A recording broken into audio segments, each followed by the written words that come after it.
एक दोपहर उसने यूं ही अपना सिर छुआ और उसी पल दक्षिण कोरिया में मौजूद एक विशाल दैत्य ने भी ठीक वही किया। पहले तो काजल इसे इत्तेफाक समझा, लेकिन सोचिए, जब उसने दोबारा देखने के लिए प्रसारण खोला तो उसकी रूह कांप उठी। दैत्य की हर हरकत उसकी हरकत से बिल्कुल मेल खा रही थी। अपनी शंका पक्की करने के लिए काजल अगले दिन पार्क गई। उसने जानबूझकर कुछ इशारे किए। घर लौटकर जब उसने वीडियो देखा तो विशाल दैत्य ने बिल्कुल वही दोहराया। अब कोई शक नहीं बचा था, वह प्राणी सीधे काजल के शरीर से जुड़ा था। काजल अपने मित्रों को पार्क लाई और फोन पर सब कुछ दिखाया। जैसे ही काजल नाचने लगी, दक्षिण कोरिया में दैत्य भी नाचने लगा, मानो उसका आईना हो। मित्र हैरान रह गए, लेकिन असली डर तब सामने आया जब उन्हें समझ आया दैत्य की चोट काजल के शरीर में भी महसूस होती थी। सेना के हमले के दौरान काजल की कमर में तेज दर्द उठा। पीड़ा में उसने अनायास ही चीनी युद्ध कला की मुद्राएं की।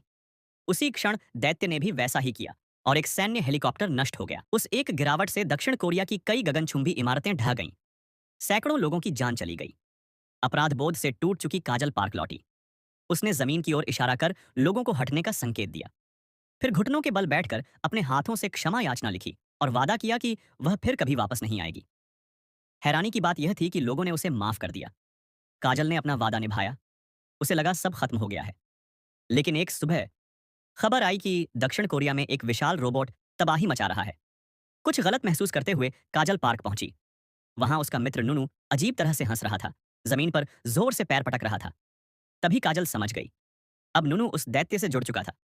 उसने नुनू को रोकने की कोशिश की, लेकिन शक्ति के नशे में नुनू नहीं माना। जब काजल ने उसे थप्पड़ मारा, दैत्य ने भी वही किया। शहर में विनाश फैल गया। क्या आपको लगता है नुनू ने काजल को जमीन पर गिरा दिया और पागलों की तरह जमीन रौंदने लगा? काजल बेबस पड़ी रही, पूरे देश को टूटते देखती हुई। अंतिम क्षणों में एक आपात योजना सक्रिय हुई। विशाल दैत्य को विमान द्वारा समुद्र पार अमेरिका भेज दिया गया। दुनिया बच गई, लेकिन एक भारी कीमत पर।